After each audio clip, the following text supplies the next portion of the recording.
Disgruntled Massmart workers set to down their tools today. They're fighting against changes in their terms of employment. Now, we also understand they're demanding better pay. Let's go over to our reporter.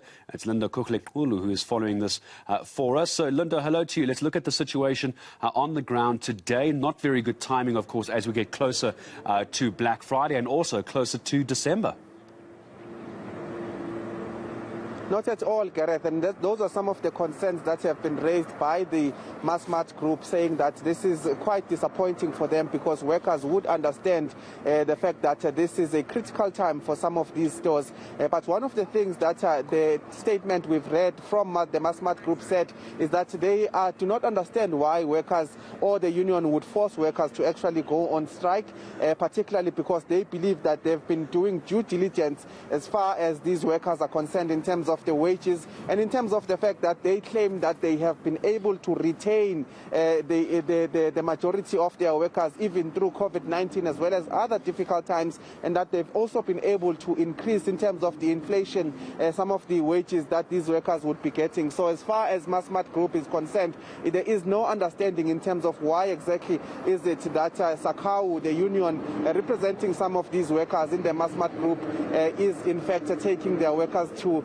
protest and picket. But we are expecting today that about 18,000 workers will be protesting at various Massmart stores such as Makro, Game, as well as Builders Warehouse. But I can give you a situation in terms of what is happening right now. I have been able to go inside here, Woodmead, inside this particular Makro. It's a huge Makro, and we've been able to go inside and just to get a sense of what is happening.